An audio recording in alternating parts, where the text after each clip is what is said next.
Kanhaiya one से लौटते हैं तो बड़े ही सुंदर सुंदर साज श्रृंगार से घर सजे हुए हैं, नगर सजा हुआ है। सभी घरों में स्वादिष्ट पकवानों की सुगंध आ रही है।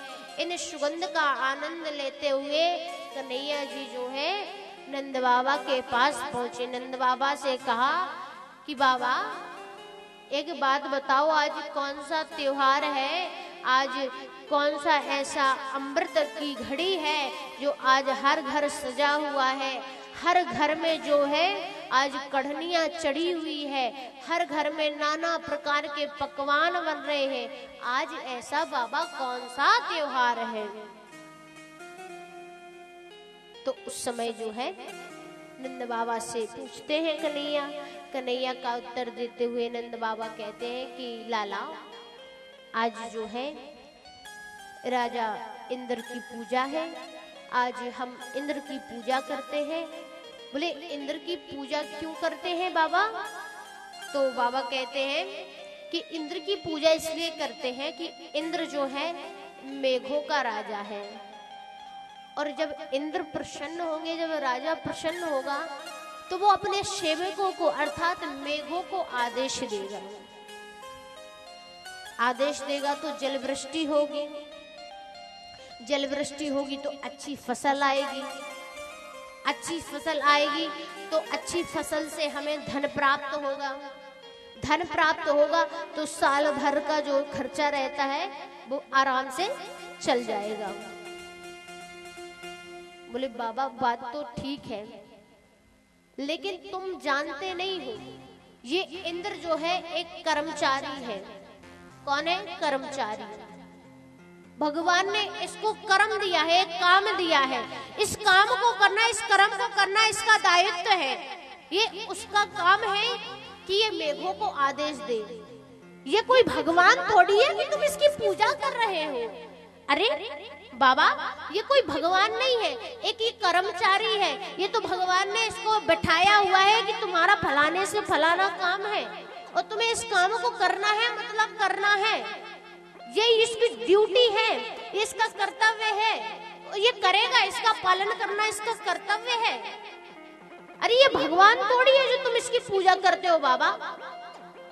अरे बाबा पूजा करनी है ना तो उन व्यक्तियों की करो, उन चीजों की करो जो बिना किसी कर्तव्य के, बिना किसी कर्म के भी अपने कर्म को करती है। बोले कन्हैया तुम्हारी बात को मैं कुछ समझा नहीं, मुझे तुम्हारी बात कुछ समझ नहीं आई। बोले बाबा मैं आपको ये समझा रहा हूँ कि ये तो भगवान के द्वारा दिया गया काम इंद्र करता है, लेकिन भगवान ने ऐसी रचना भी की है जिनको भगवान ने कोई काम नहीं सौंपा।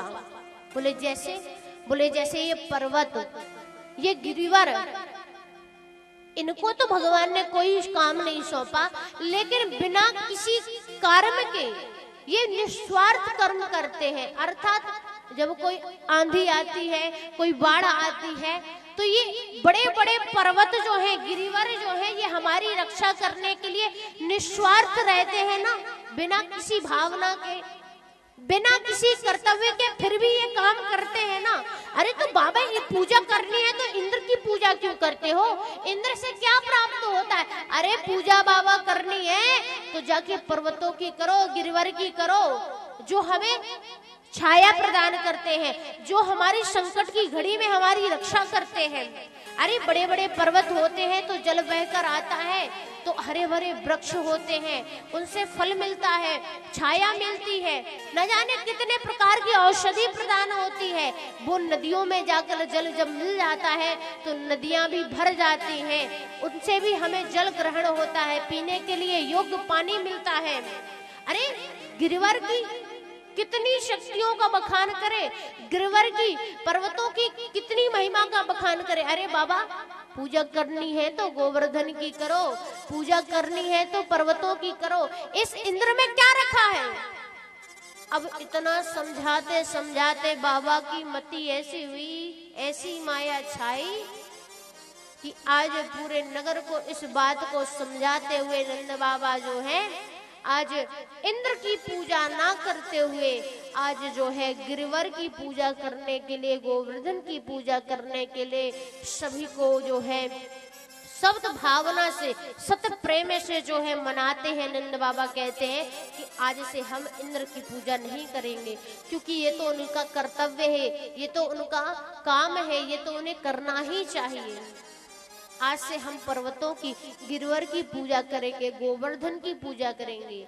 और पीछे से एक बात और लगाते हो, कन्हैया ने कहा कि अच्छा एक बात बता दो सारे ब्रज के वासी, कि आज तक क्या है तुम्हें इंद्र ने दर्शन दिए हैं?